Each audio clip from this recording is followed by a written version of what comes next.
శ్రీశైలంలో మల్లికార్జున సుప్రభాతం చేసేటప్పుడు ఒక మాట చెప్తారు.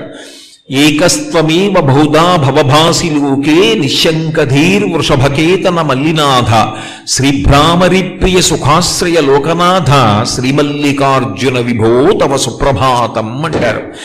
ఉన్నది నువ్వొక్కడవే శంకర, ఉన్న నీ ఒక్కడవే ఇన్ని రూపాలతో కనపడుతూ ఉంటావు.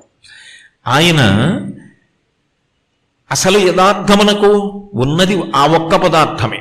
ఆ ఒక్క బంగారం ఉందనుకోండి, ఆ ఒక్క బంగారమే కర్ణాభరణములుగా కనపడుతుంది, చేతికి వేసుకున్న గాజులుగా ఉంటుంది, పాదములకు పెట్టుకున్న మంజీరములుగా ఉంటుంది, మెడలో వేసుకున్న గొలుసుగా ఉంటుంది, చేతికి పెట్టుకున్న ఉంగరాలుగా ఉంటుంది.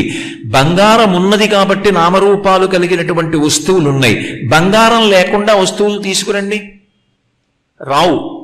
వస్తువులు లేకపోయినా బంగారం ఉంటుంది కరిగించేస్తే. పరబ్రహ్మము ఉంది కాబట్టి సత్యము మిథ్య అయినటువంటి నామరూపములు గోచరమవుతాయి.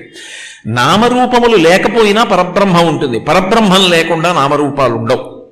కాబట్టి ఆ ఉన్న ఒక్క పదార్థమే మూడు రూపములకు, మూడు లోకములకు, మూడు కాలములకు మూలమగుచు భేదమగుచు తుది కభేదమయ్యొప్పారు బ్రహ్మమనగ నీవే పాలనయన అంటారు భాగవతంలో. ఆ ఉన్న ఒక్క పదార్థమే మూడు రూపాలుగా బ్రహ్మ, విష్ణువు, శివుడు అని కనపడుతుంది. ఆ ఒక్క రూపమే భూతకాలము, భవిష్యత్ కాలము, వర్తమాన కాలము అని మూడు కాలాలుగా కనపడుతుంది.